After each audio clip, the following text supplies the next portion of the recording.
Freedom is something that is easily taken for granted, yet our soldiers fighting overseas put their lives on the line every day to protect it. For those soldiers, some of the simple things in life we also take for granted, like calling family and loved ones, is often hard to come by when you're stationed in a remote part of the world. Simply hearing a loved one's voice can be all it takes to renew spirits and provide family at home a sense that they are all right. However, calling home can be very expensive, or sometimes impossible if a base only has a limited number of phones for soldiers to share. But all of that changed when a 12 and 13-year-old brother and sister from Massachusetts decided that our troops deserved more.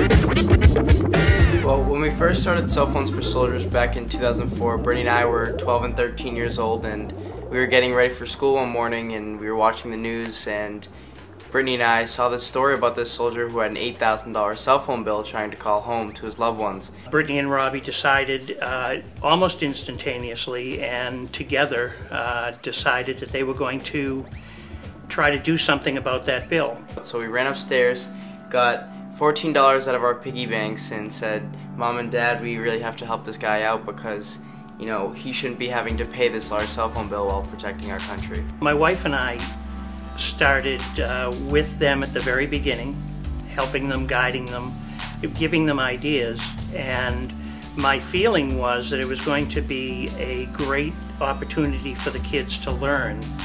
And of course, we never expected it to grow into a national organization. We started small with car washes, bake sales, just fundraisers to raise money to help the troops call home. And as time went by, we decided that we would recycle cell phones and use that as our main way of raising funds for the program. In a world where the news is filled with stories of individuals and corporations acting not only unethically, but often criminally, it's refreshing to hear that two kids with an idea have so greatly impacted the lives of tens of thousands of soldiers and their families.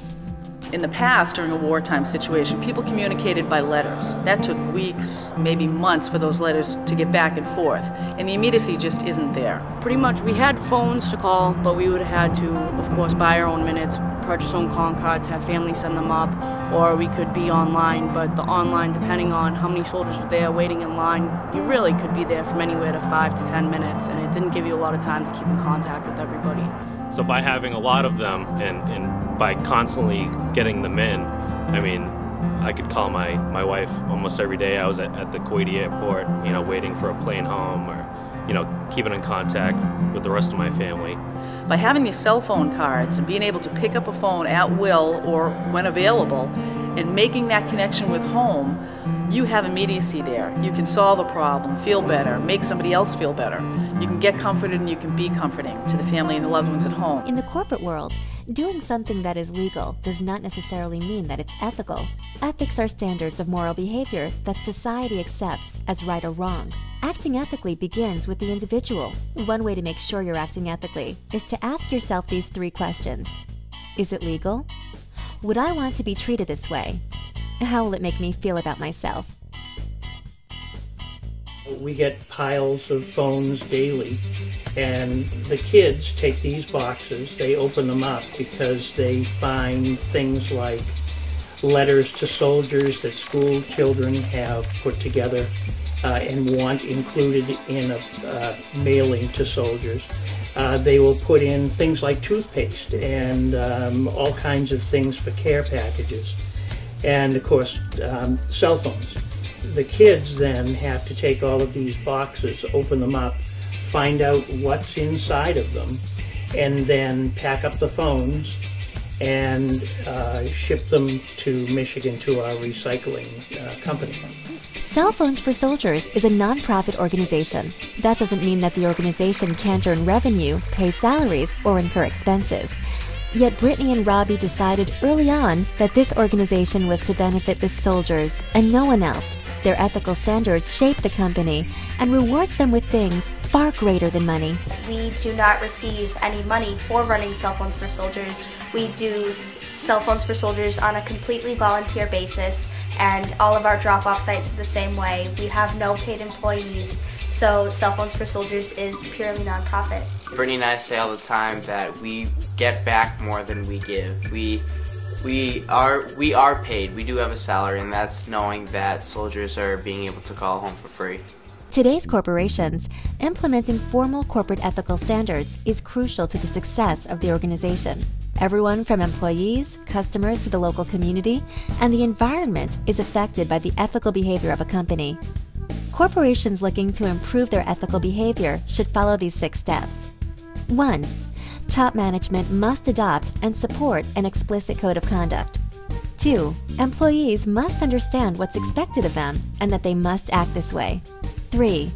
Managers should be trained to consider the ethical implications of all decisions. 4. An ethics office should be set up so that whistleblowers can report unethical behavior anonymously. 5. Outsiders, vendors, suppliers, and customers should all be informed about the company's ethics program. And the most critical step, 6. The ethics code must be enforced.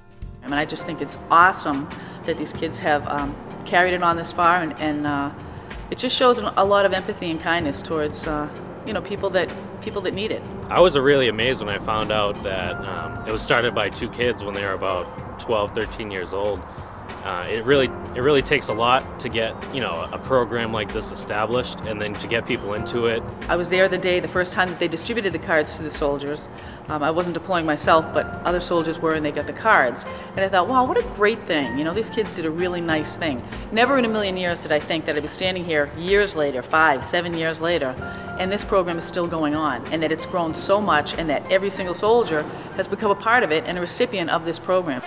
Corporations are free to make as much money and be as successful as they so desire. However, they must not forget that they also have other responsibilities that go beyond making money. And many corporations do so through programs focused on social responsibility or a business's concern for the welfare of society. Corporate social responsibility takes the form of philanthropy, social initiatives, responsibility, and policy.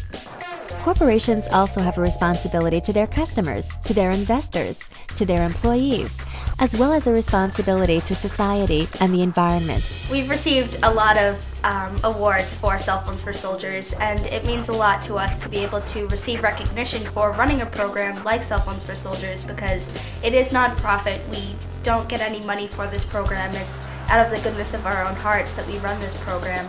So it's nice to receive recognition, but at the same time, if we didn't receive recognition, we would definitely still continue the program. Whether you work for a large corporation, a small nonprofit organization, or you work for yourself, acting ethically and socially responsible is a caveat that pays off far greater than any financial achievement can ever offer.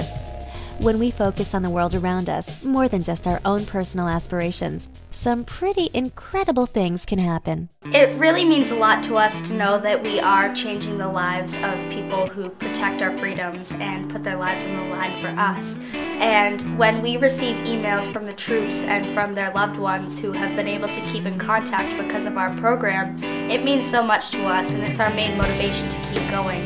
If I had to talk to teenagers, college students, someone who is going to make a decision on a career path in the very near future, my own personal experiences would say to choose something that gives back to the community, because you may be able to make a lot more money doing something else, but after a while the money is no longer rewarding.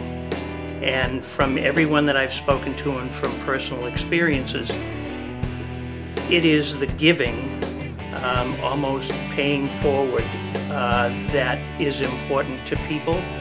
You see a lot of people who achieve monetary success who are absolutely miserable in life, and other people who have chosen a career that is able to help the community, help other people, who are absolutely thrilled to go to work every day.